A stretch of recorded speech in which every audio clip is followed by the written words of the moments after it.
The Blackhawks are in Winnipeg to face Jonathan Toews and the Jets, and they've got a bunch of defensemen, and we don't know what they're doing with them. Join us next on the CHGO Blackhawks pregame show.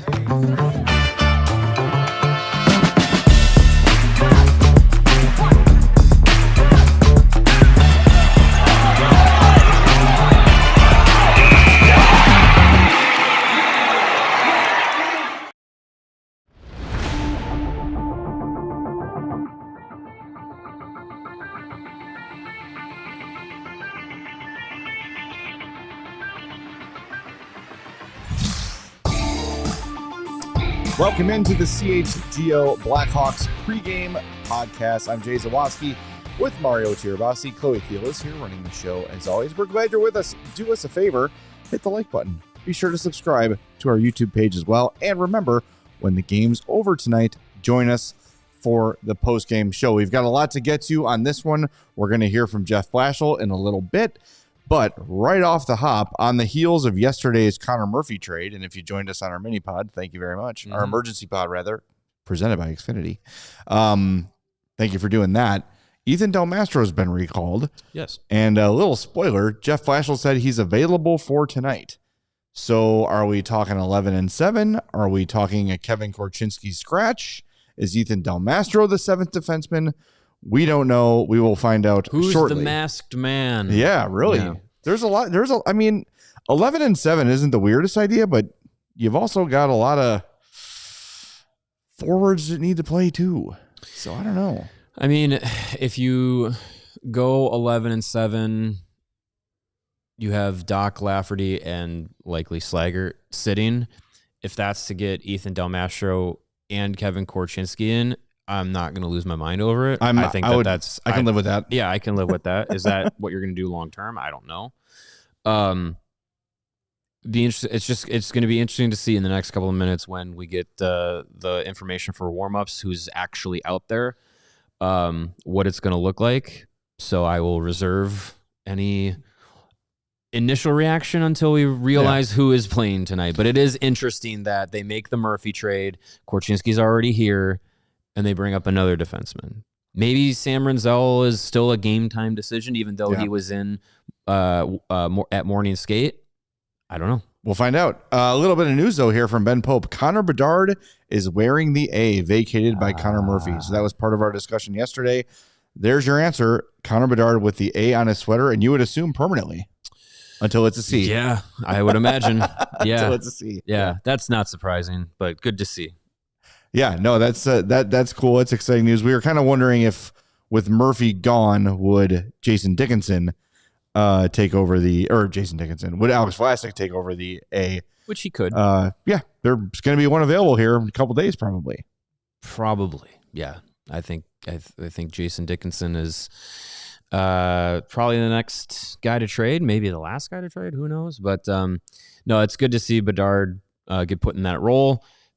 It's fitting. It's what he's supposed to do with this team is be a leader. And yes, do you need to wear a letter to be a leader? No, but Connor Bedard is going to wear a letter for this team. And yeah, he's done it before.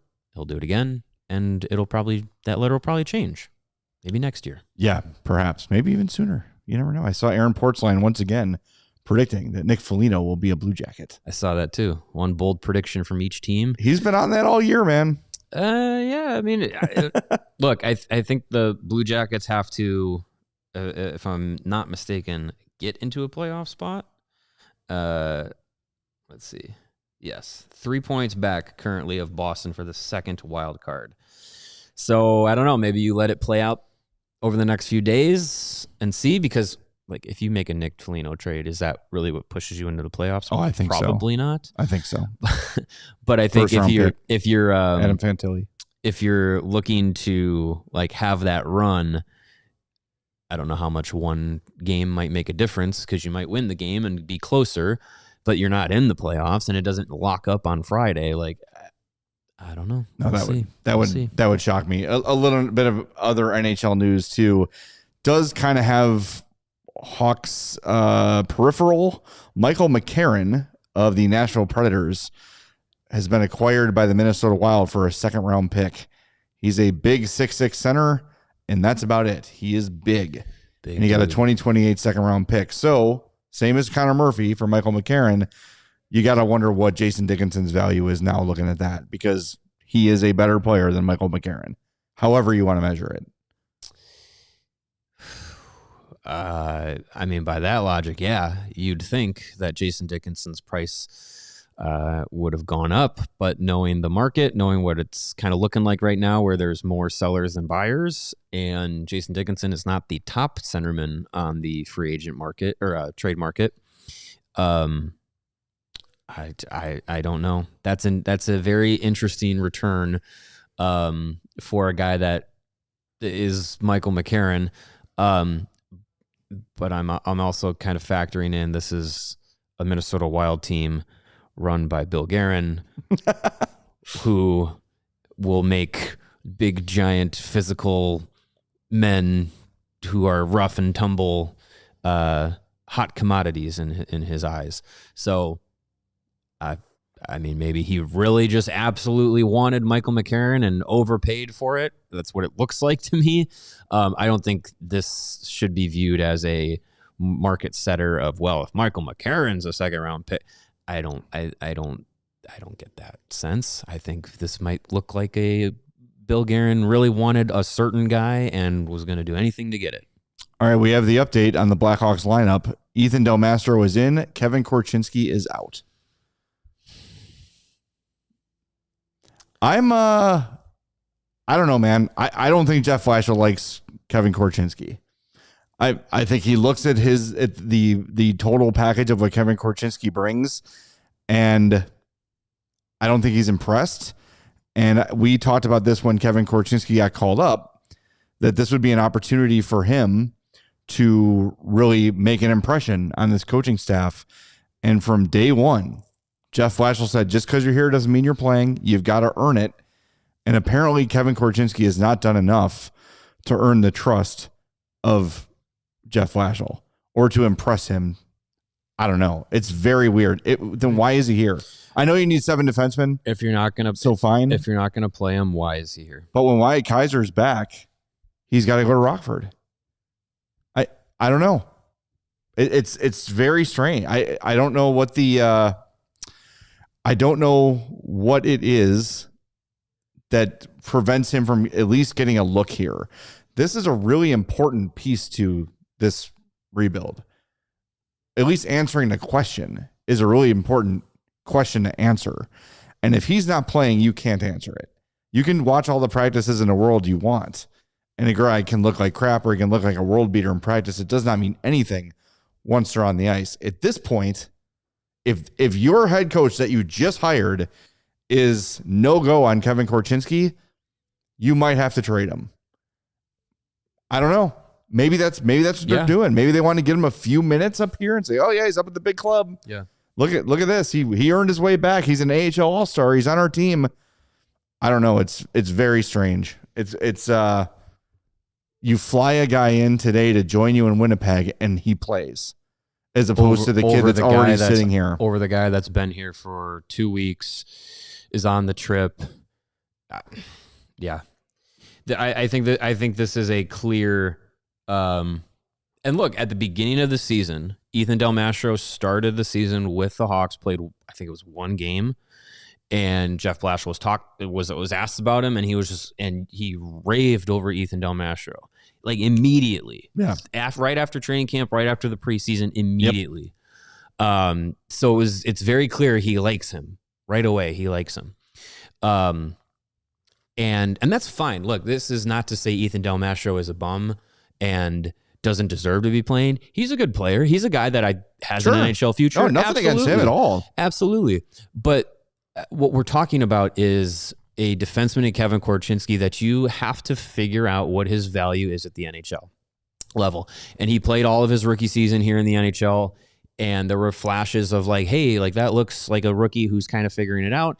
And more evidence of this kid needs to develop a lot more, and he's had time to do that in Rockford.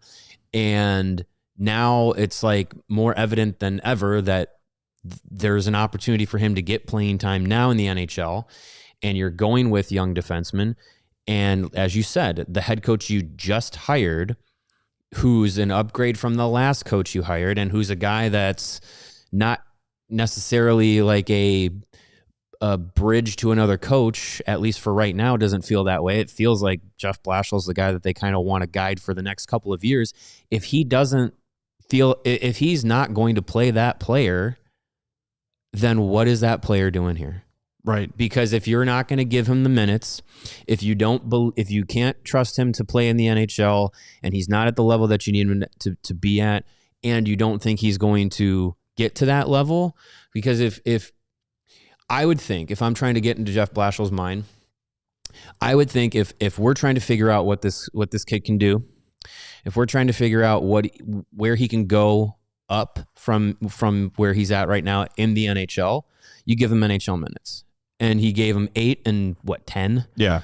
Like, and then after you clear a roster spot, you fill it with another guy and sit him. I'm not giving up on Kevin Korchinsky. It seems like they are. But I'm looking at this as the coaching staff and what the organization seems to be doing. If there's no future for him, then you got to give him an opportunity elsewhere. But it's weird, because you're just holding on to him. Yeah. To do nothing with him. Well, and Pastor Steve in the chat Makes asked, no sense. Is there a disconnect between Davidson and Blashill? I don't know if there's a disconnect, but if I'm trying to look at this from like the least conspiracy theory, or use Occam's razor, like the simplest explanation is probably the correct one. You traded Connor Murphy, who is a stay-at-home physical defenseman. Ethan Del Mastro checks that box more than Kevin Korchinsky does, right? Yeah. So maybe that's how he's looking at it. Say, hey, we lost this. We don't really have this guy anywhere else on our team, so we need a guy that can come up here and play with some jam. Now, had Matt Grzelcyk been traded yesterday and Connor Murphy's still here, maybe Kevin Korchinsky's in the lineup. I don't know. It could be that simple, but it's not before I even say this, it's not Jeff Blashill's job to make sure things look good for Kevin Korchinsky or any other player in the organization. His job is to try to get 2 points every night. And if he thinks the best way to get 2 points every night is to play Ethan Del Mastro, so be it. You just have to figure something out here with Korchinsky. He's not played 100 games in the NHL yet. You can't make a call on him this soon. But if the coach is just saying, non-starter for me, he is not a defenseman that I want on my team, move him and do it now, because all you're doing is crushing his value. Because people around the league are going to say, oh man, another year in Rockford for Kevin Korchinsky? What happened to this kid? He was a 7th overall pick. He's an AHL All-Star. He's doing fine in Rockford. Why is he not playing in the NHL? And people start paying attention to that. Whereas right now they say, man, it's a 7th overall pick that hasn't really gotten an opportunity yet. Let's strike and get this guy now. We feel like he can put up 50, 60 points. The longer you wait, the less value he's going to have. If he's not Blashill's style of defenseman, then you got to look elsewhere. I think it's I don't want to say simple as that, but it feels like we're at a point where if this opportunity wasn't even going to be, I don't want to say handed to him, but if this opportunity was like on a platter, it's just like, here's an opportunity to give a guy minutes, and they grab Del Mastro, fly him out to Winnipeg and have him play. I got to imagine if I'm Kevin Korchinsky, I throw my hands up and I'm like, all right, I guess F me then, right? Like it kind of feels that way. So, I mean, look, deadline's Friday. Could we see Korchinsky moved for other young defensemen who fits the mold of what they want as a defenseman under Blashill's system, or that plays that style, or whatever it is that Kevin Korchinsky doesn't do, and you can try and swap and say, here, change the scenery, you could look for that option. I don't think that I'd be surprised. I'd be surprised if Kevin Korchinsky is traded by Friday, honestly. Yeah, me too. But I'm less surprised today of that happening than I was yesterday. Oh, 100%. In the last, 15 minutes? But yeah. Yeah. since the show started. And the other thing too is again, Pastor Steve asking, are they is it a disconnect? You just traded Nolan Allen. So if Korchinsky's not in the plans here, you didn't draft the guy 7th overall to be your top defenseman in Rockford for his whole career. Absolutely not. No. So you trade Nolan Allen because you've got this glut of defensemen in your mind, right? And you want to get Nolan Allen some playing time. Has he played for the Sharks yet? I don't think so. Maybe a handful of games, if anything. You make that deal, you do kill your organizational defensive depth by getting rid of a guy that's NHL ready. Look, at this point right now, he's played 18 games with the San Jose Barracuda. Okay. Every defenseman in your system that you see as an NHLer within the next year or two is on the Blackhawks right now. Every single one of them. Yes. Maybe Tage Harding, maybe Ty Henry. Those guys are down the road. That's 2-3 years, if at all. Mm-hmm. Right. And look, you're probably going to draft one or two in this draft the defenseman, and that's good. They should. But I mean, you kind of have to, yeah. All of your organizational NHL defensemen are in the NHL right now. So you've got to answer this question. And if Korchinsky's not your guy, move on quickly and let him go establish himself somewhere else. Let him go fight for a job somewhere else. And I will say this too. I do have a little bit of disappointment in Korchinsky for not kind of doing everything he can to grab this moment and be dominant in practice and really flash and really show what he's got. And when we talked to him about it, he's like, oh yeah, just taking it kind of a day at a time. There was no feeling from him in speaking to him where he was like, I understand there's this great opportunity in front of me and I've got to grab it. He's just sort of like, all I can do is take it a day at 10 and hope I make a good impression. And yeah, I mean, I think that's more of his personality when talking to the media. I don't know him personally. I don't know him outside of a locker room. But I mean, he's spoken like that since he's been here. I mean, I don't think that's.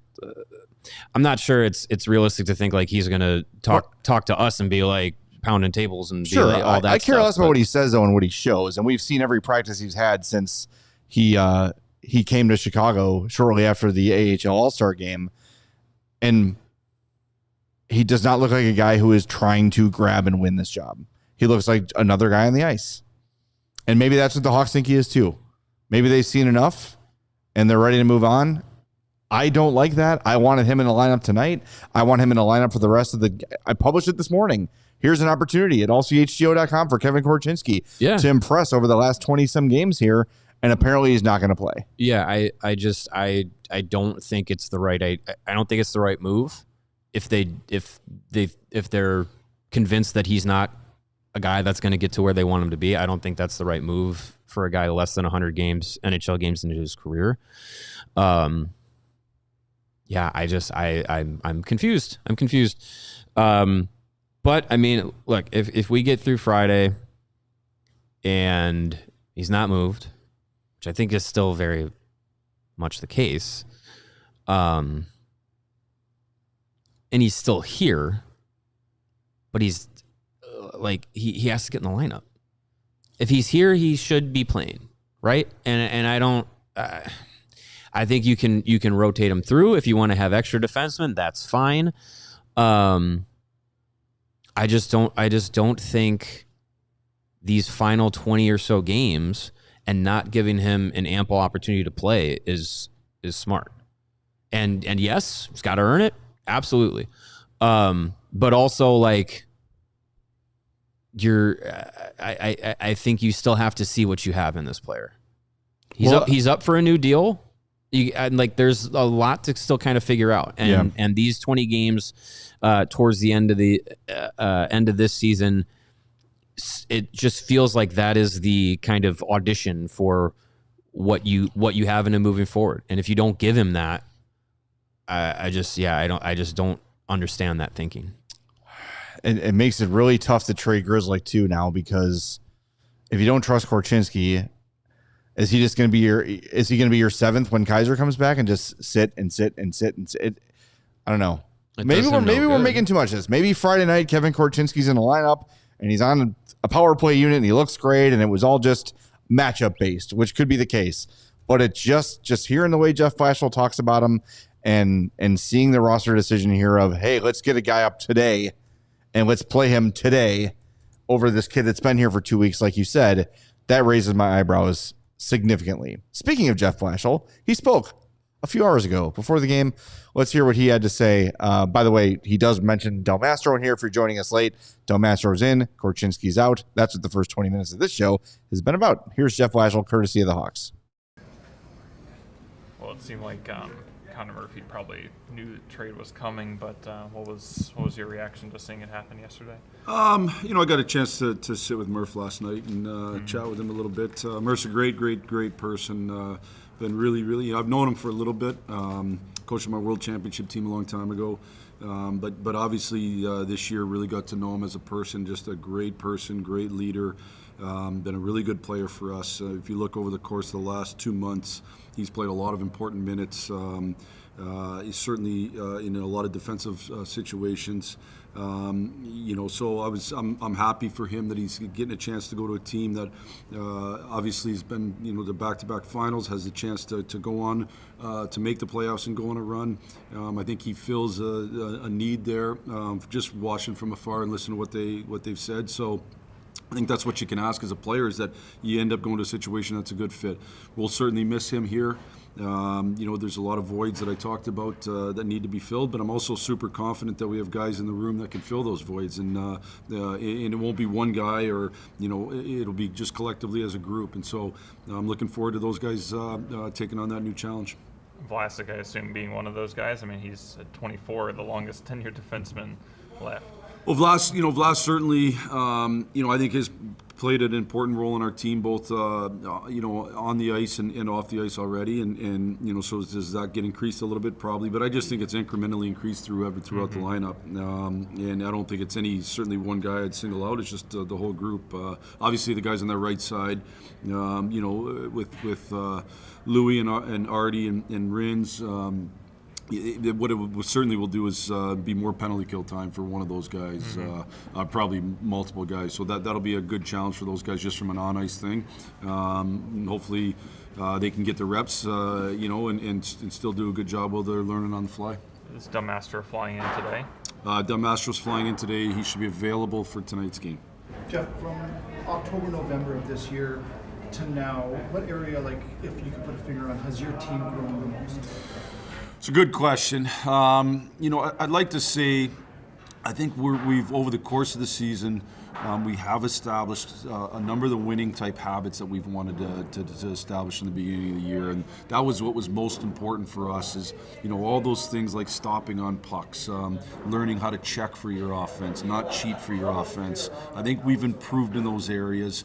Coming out of the break, I think we've improved in some defensive areas. I've been happy with our defensive game. Ultimately, we're a team that needs to do both better. We need to defend better, and we need to score more. But we also need to learn how to do that in a winning fashion. And if we just simply cheat for offense and score more, we're not getting anywhere in the long term. We need to make sure we learn to check for our offense, and I think we've done that from the beginning of the year till now. We were just, our team, Winnipeg, was just in Anaheim with Quinville, with a young group there that can score. How difficult is it for a coach to walk that line, as far as knowing you got some young studs that have to be creative and maybe take some chances, but also teach them those winning habits as well? Yeah, no, there's a line you walk for sure, and there's a tolerance you have with high-end players, I think, as a coach, and to be able to, you can't be a great player if you don't ever try to make a play, and some of those plays are going to go the wrong way, and so there's just I think probably the biggest thing is just patience and being steadfast and making sure that the players understand, these are winning hockey plays and these aren't, or these are, I talk all the time about you learn when to make a play and when to live another day, and that's kind of been our biggest kind of teaching lesson as we've gone on, and it hasn't been perfect, and there's a bit of a roller coaster involved in it, but I think our guys are understanding it, and I think their intent is generally the right thing. Their intent is to try to play winning hockey, and as long as their intent's that, they'll continue to get better and better and better and learn how to produce in that type of structure. Last one for you. You're a young team this year, potentially maybe even younger next year. Is there a man or a group of men that will take this room over, as far as leadership-wise? Have you seen some guys grow into that? I would say, we've got a whole bunch of young guys that I think are enjoying growing together, to be honest with you. And I think that's been fun to watch, and they've had great mentors with the Folignos, the Murphys, the Dickinsons, great mentors and models of how to do it right, how to be great professionals, how to lead the right way. And so I think we've got a whole group of young guys that are ready to continue to kind of incrementally, and it's hard to lead until you're kind of thrust in some of those roles, and as long as there's other leaders there. But I think as we continue to grow as a group, I just think those guys will naturally evolve into those positions. With Dickinson, another guy with a sizable chance of moving by Friday, what has it been like getting to know him as a player this year? Yeah, no, great. Honestly, great. He's another. I mean, I'm super lucky with this, and that's why it's been. Even though we haven't had the wins and losses we won, it's been a really fun year because the group has really been awesome to work with, and he's a great human. Really even keeled, got a great head on his shoulders. I think he's very self-accountable. He looks in the mirror every day and wants to be better himself, and has done a good job being a papa bear to the young guys. So he's been a really good piece for us. We'll see what happens. Obviously, I have no control over that, neither does he, and we'll see where it all goes. I wish we were 10 points in. If we're 10 points in, we don't have to talk about this stuff, but that's the goal next year. There he is, Jeff Blashill, and if you listen between the lines, he's pretty much telling you. Wasn't talking about Korchinsky specifically, but talked about winning plays. And apparently, in the 18 minutes he's played in the last 2 weeks, he has not seen enough winning plays from Kevin Korchinsky. Sure. I know. I guess. I know. I guess. I just don't. I just don't know. I mean, if you don't want to go with Korchinsky Renzel as a pairing, and you don't want to go with Korchinsky Levshinov as a pairing, that's one thing. But that's who's here. We talked about it yesterday. That's who you have to play. You can easily done. You go Vlasic and Renzel. You go Grzelcyk, Levshinov. You go Korchinsky, Crevier. That's it. And yeah, does it strip? Does it make Vlasic and Crevier? I think the word you used yesterday was babysit a little bit. Yeah, it does. But it also gets talented players on the ice and gives people a look that need a look here. I don't know. Maybe the ship has sailed.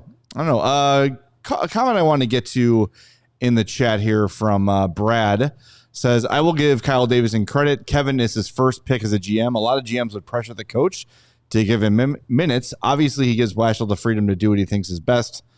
So, yeah, it's an interesting point. He is certainly not meddling. And if you heard Kyle Davidson's interview with Chief from yesterday, said that they talk every day in one way, shape, or form. And yeah, that's what you want. You don't want your GM meddling in the lineup. No. You give the coach the tools, and the coach then works with it. So I think having him here obviously gives him the option to play him. But if within that conversation there's a point being made by Blashill where it's I'd rather have Ethan Del Mastro, then Davidson made the move, brought him up, and now he's playing him. So all right, so here are your lines for tonight. Bedard centering Green and Burakovsky, Nazar, Teravainen, Donato, Dickinson, Mikheyev, Bertuzzi, Moore, Slaggert, and Foligno. Your D pair is Vlasic, Crevier, Grzelcyk, Levshinov, and Del Mastro and Renzel. Spencer Knight gets the start and goal. So as we've been talking about, we knew this was going to happen. Andrei Burakovsky back on the top line. So we'll see. Yeah, we'll see. And Ben Pope wrote about him yesterday, and props to Burakovsky, who is owning it and saying, I'm not playing well. Very honest. And I got to work. I got to work through it. I've been through this before. I'm not feeling very confident right now. He's aware. I have nothing against the guy. I think he's out there trying. And I think if we're looking for a reason why Andrei Burakovsky is playing, I think that Jeff Blashill is seeing things from him that make him believe that he's going to do the things needed to work out of this. I hope he's right.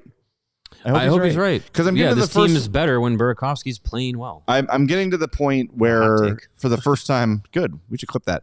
The first few things about Blashill that I've questioned this year have been the management of Burakovsky here and this management of Kevin Korchinsky since he's been called up. Mm-hmm. Everything else I've been pretty much on board with. I would just like a more thorough explanation. Maybe we'll get it tomorrow at practice. Speaking of Or slumps, after the game, we'll see. I want to play a game with the audience. We have a little graphic here for you. Who am I? Since January 17th, I've played 13 games. I have 1 assist, and my plus minus is -8. Who is that? Why do you have my Blackhawks beer league fans? stats up there? You're not -8. That's no fair. You didn't have an assist. Quit lying. I did. Come Actually, I had a on. goal a couple games ago. It was cool. Nice. It was fun. Congratulations. Yeah. Get your votes in, lock them in, and we will reveal who is this player. Chloe, please reveal. Yeah, now. Yeah, the show's over. Let's go. Yeah, we got to go. The game's starting. Shout your guests at home. Shout it out loud. Lock in your answers. The answer is Jonathan Toews. Since January 17th, 13 games, 1 assist. How dare we -8. besmirch Jonathan Toews? It's very sad. And here's what I want to happen. Because, Hawks aren't making the playoffs. Trade for him, have him retire a Hawk. I don't think he's going to do No, that. it's not going to happen. But win this game. I'm also kidding. Win this game, and the Yes. Blackhawks jump the Jets in the Central Division standings and would be looking down at Winnipeg and St. Louis. Take that. How about that? Winnipeg, you jerks. All right, we'll talk to you after the game on CHGO Blackhawks. We all silly like the mayor.